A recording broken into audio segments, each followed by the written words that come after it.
Mickey get bar tha quad hip nung klai chi chầm này sạch chầm lai đôi chne quad có bỏ bong ca tỏ su hay oi sat là tôi vía bên khuôn quad bên tai của oi phiệp al sat akra tang ní mình ban vi praha quad tê tôi tổ vén bộ vía ban lết đài quad thnom bộ vía hạ đôi chia trong đăng âm pi sạch chầm lai để bộ vía mình đã khuyên pi môn mọc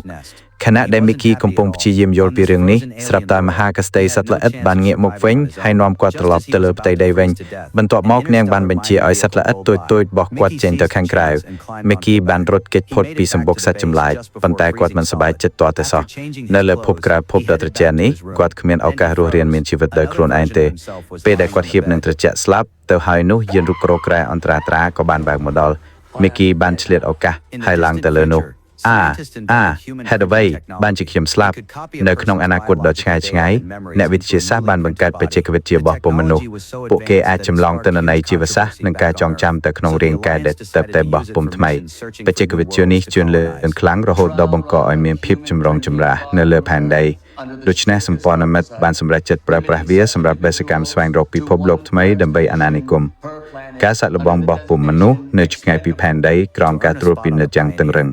កំណត់មនុស្សម្នាក់ក្នុងមួយបេសកម្មក្នុងមួយភពក្រោមការកំណត់ថាអាចចោលបានដើម្បីទទួលបានតំណែងនៅលើនាវាត្រួតត្រាយមីគីបានស្ម័គ្រចិត្តខ្លាយជាអ្នកដែលអាចចោលបានគាត់ជឿជាក់ថានៅពេលដែលការចងចាំរបស់គាត់ត្រូវបានបង្ហោះទៅលើ cloud គាត់អាចរស់នៅជារៀងរហូតតាមរយៈច្បាប់ចំណងគ្មានទីបញ្ចប់ប៉ុន្តែអ្នកវិទ្យាសាស្ត្រនៅលើនោះមិនដែលព្យាបាលគាត់ដូចជាមនុស្សពិតប្រាកដទេ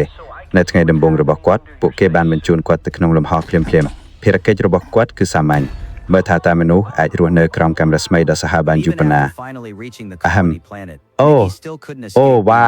ប៉ុន្តែទោះបីជាក្រៅពេលទីបំផុតបានទៅដល់ភពអាណានិគមក៏ដោយមីគីនៅតែមិនអាចគេចផុតពីការត្រូវបានគេប្រើជាវត្ថុសាក់លបង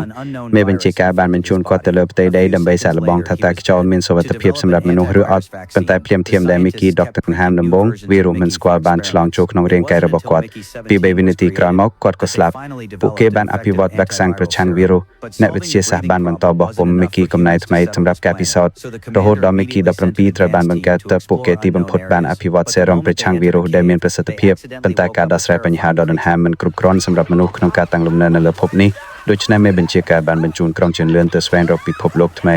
ប៉ុន្តែភ្លាមដែលពួកគេចូលទៅក្នុងថ្មពួកគេក៏បានភ្ញាក់ពីដំណេកខ្សត់ចម្លែកដ៏គួរឲ្យខ្លាចយកវាចេញ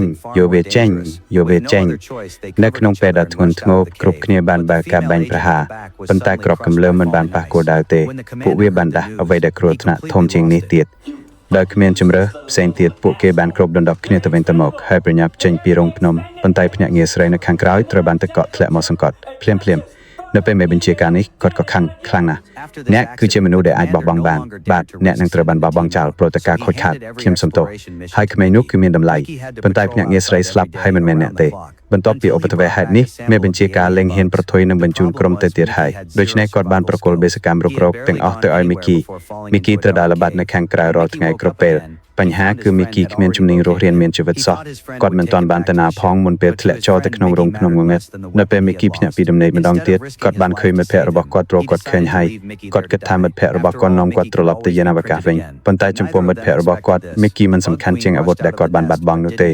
ជំនួសឲ្យការប្រថុយជីវិតដើម្បីសង្គ្រោះមីគីគាត់បានសម្រេចចិត្តទុកមីគីនៅទីនោះឲ្យស្លាប់យ៉ាងណាក៏ដោយមីគីគ្មានជំនាញរស់រានមានជីវិតឡើងវិញមុនពេលកំណត់ប៉ុន្តែគ្មាននរណាម្នាក់នឹកស្មានដល់រឿងនេះទេ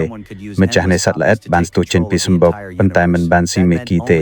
នោះធ្វើឲ្យមីគី18ត្រូវបានបោះពុំមុនពេលកំណត់យោងតាមច្បាប់របស់សត្វតោប្រសិនបើមានច្បាប់សត្វតោពីរដូចគ្នានៅពេលតែមួយនោះគឺត្រូវបំផ្លាញទាំងអស់សម្ព័ន្ធធៀបខ្លាយថានរណាម្នាក់អាចប្រើច្បាប់ចម្លងគ្មានទីបញ្ចប់ដើម្បីគ្រប់គ្រងទាំងមូលនោះមានន័យថាមានតែមីគីម្នាក់ប៉ុណ្ណោះដែលអាចរស់រានមានជីវិតយល់ដូច្នេះមីគី18បានយកដុំដែកហើយច្រៀមខ្លួនវៃប្រហាមុនគាត់មិនទាន់បានលើពីមុនមកទេរាល់ពេលដែលគេបង្កើតគុណចម្លងមួយឡើងវិញបុគ្គលិកលក្ខណៈរបស់ពួកគេផ្លាស់ប្ដូរបន្តិចបន្តួចគាត់មិនដែលនឹកស្មានដល់ថាលេខ18នឹងក្លាយជាមនុស្សឆ្លៀនខ្លាំងបែបនេះទេជាមួយនឹងបុគ្គលិកលក្ខណៈដ៏ខ្មាស់អៀនរបស់គាត់លេខ17បានមិនជាគូប្រជែងទៅនឹងគាត់ឡើយនៅពេលដែលគាត់ហាប់ត្រូវបំផ្លាញសម្លេងជើងស្រាប់តែលើពីចម្ងាយពួកគេទាំងពីរនាក់ក៏លាក់ខ្លួនភ្លាមបន្ទាប់ពីបានឃើញថានរ ណាគេពួកគេដឹងថាមនុស្សដែលបង្ហាញខ្លួនគឺជាមិត្តភ័ក្តិរបស់ពួកគេឈ្មោះទីម៉ូឃើញអាចការនេះលោកក្របស្កក្របលេខ18ខាងមុនពេលកំណត់ប្រតិកតពេលនោះទីម៉ូមិនបានជ្រើសរើសសង្គ្រោះពណ៌ទេដែលធ្វើឲ្យគាត់ត្រូវបានបពុំមុនពេលកំណត់តែលើគាត់អាចត្រូវបានបំផ្លាញលើសម្ព័ន្ធភាពនៅពេលណាក៏បានគិតថាពីវាសនារបស់គាត់លេខ18បានបាត់បង់ការគ្រប់គ្រងខ្លួនឯងទាំងស្រុងគាត់បានស្ទុះទៅមុខហើយចាប់ទីម៉ូបោះទៅលើដីនៅពេលដែលមីគី18ហាប់នឹងសម្លាប់ទីម៉ូនោះលេខារបស់មេបញ្ជាបានស្ទុះចូលមកភ្លាមវាប្រែថាមីគីបានឈ្នះរង្វាន់ធំមួយមេបញ្ជាការបានអញ្ជើញអាហារពេលល្ងាចឯកជនសម្រាប់មនុស្សដែលអាចបោះបង់ចោលព្រោះតែការខូចខាតរបស់គាត់គឺស្ទើរតែមិនអាចទៅរួចបន្ទាប់ពីចំណាយពេល3ឆ្នាំនៅលើយានអវកាសគ្រប់គ្នាបានញ៉ាំអាហារសំយោគដែលមានរសជាតិដូចអាហារូបត្ថម្ភមីគីបានញ៉ាំរបស់នោះអស់រយៈពេល3ឆ្នាំហើយមិនដែលឃើញអាហារប្រកបទេដូច្នេះនៅពេលដែលគាត់ឃើញសាច់គោនៅលើតុគាត់មិនស្ទាក់ស្ទើរសូម្បីតែ1វិនាទីគាត់ចាប់ដាំញ៉ាំវាភ្លាមប៉ុន្តែគួរឲ្យភ្ញាក់ផ្អើលគឺមេបញ្ជាការនិងប្រពន្ធរបស់គាត់ក៏ចង់បានវាដែរប៉ុន្តែពួកគេមិនដែលហ៊ានញ៉ាំសូម្បីតែមួយខាំ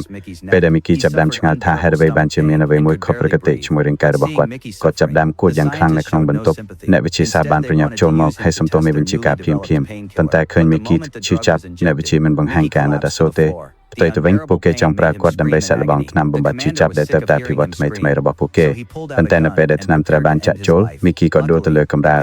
ការឈឺចាប់មិនអាចទ្រាំបានធ្វើឲ្យគាត់ស្រែកយំយ៉ាងខ្លាំងមេបញ្ជាការបានធុញទ្រាន់នឹងការស្រែកយំរបស់គាត់ដូច្នេះគាត់ក៏ដកកំភ្លើងចេញហើយត្រៀមខ្លួនដើម្បីបញ្ចប់ជីវិតគាត់សំណាងល្អថ្នាំបំបត្តិឈឺចាប់ក៏ចាប់ផ្ដើមដំណើរការមុនពេលគាត់ចុចកែមីគីស្ទើរតែស្លាប់ទៅហើយត្រឡប់មកបន្ទប់វិញមីគីសួរថាហេតុអ្វីបានជាមីគី17បាត់ខ្លួនយំម្ល៉េះបន្ទាប់ពីលើរឿងដែលកើតឡើងនៅហាពេលលីកមីគី18ក៏ខកចិត្តយ៉ាងខ្លាំងគាត់គិតថាមីគី17ខ្សោយពេកដូច្នេះគាត់ក៏ដកកំភ្លើងហើយត្រៀមខ្លួនដើម្បីបញ្ចប់ជីវិតមេបញ្ជាការដែលបានអាម៉ាស់មកពួកគេប៉ុន្តែនៅពេលដែលគាត់មកដល់ពិធីជប់លៀងមេបញ្ជាការកំពុងប្រារព្ធពិធីជ័យជំនះគាត់កំពុងតែត្រៀមខ្លួនកាត់ថ្មក្របភពហើយឆ្លាក់ឈ្មោះនៃអាណានិគមទាំងអស់ចូលទៅក្នុងនោះនៅពេលដែលគ្រប់គ្នាកំពុងតែស្រែកហូសត្វក្របភពមួយក៏ស្លេចចេញមកពីក្នុងថ្មភ្លាមដែលពួកគេឃើញវាគ្រប់គ្នាក៏ភ័យស្លន់ស្លោ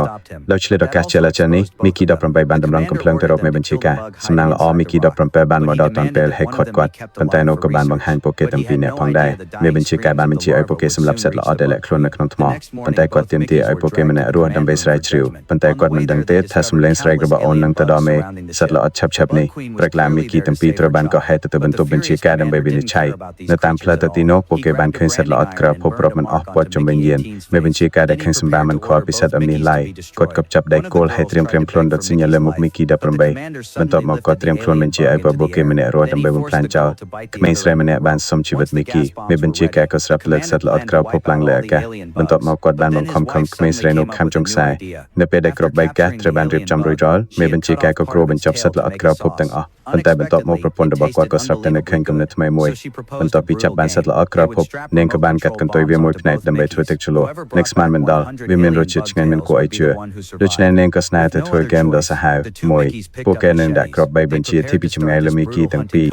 អ្នកដែលយកកន្ទុយសត្វល្អក្រៅភព100មកវិញនឹងជាអ្នកដែលរស់រានមានជីវិតគ្មានជំរឿផ្សេងទៀតមីគីទាំងពីរក៏លើកកំបិតមកពួកគេត្រៀមចាប់ដើមការប្រកួតបបិញដ៏សាហាវនេះមុនពេលពួកគេចាក់ចេញអ្នកវិទ្យាសាស្ត្របានលួចផ្ដល់ឧបករណ៍តប្រែឲ្យមីគី17ប្រកួតបានរកឃើញថាសត្វល្អក្រៅភពទាំងនេះមានភាពឆ្លាតវៃមិនគួរឲ្យជឿប្រហែលជាការទំនាក់ទំនងអាចការពារសង្គ្រាមបានប៉ុន្តែពួកគេមិនដឹងទេថាតាំងពីដើមមកមេបញ្ជាការនិងប្រពន្ធរបស់គាត់មិនដែលឲ្យពួកគេត្រឡប់មកវិញទាំងរស់ទេតាមពិតទៅបានបាត់បង់សេចក្តីថ្លៃថ្នូរជាមនុស្សតាំងពីដើមមកនៅក្នុងអនាគតដែលមានការជឿនលឿនខ្លាំងនេះមនុស្សអាចចម្លងរាងកាយបានប៉ុន្តែពួកគេនៅតែមិនអាចចម្លងអត្ថន័យពិតនៃជីវិតបាននៅពេលដែលមនុស្សម្នាក់អាចត្រូវបានបង្កើតឡើងវិញហេតុត្រូវបានគេបូជានៅពេលដែលអ្នកដទៃចង់បានតែគាត់នៅតែជាមនុស្សឬគាត់បានខ្លាចជាឧបករណ៍ដែលប្រាស់ឲ្យបោះចោលដំណើររបស់មីគីក៏បង្ហាញយើងដែរថាបច្ចេកវិទ្យាមិនមែនជាគ្រោះថ្នាក់ពិតប្រាកដនោះទេអ្វីដែលធ្វើឲ្យភ័យខ្លាចពិតប្រាកដនោះគឺនៅពេលដែលមនុស្សបន្តិចម្ដងភ្លេចថារាល់ជីវិតទាំងអស់សមនឹង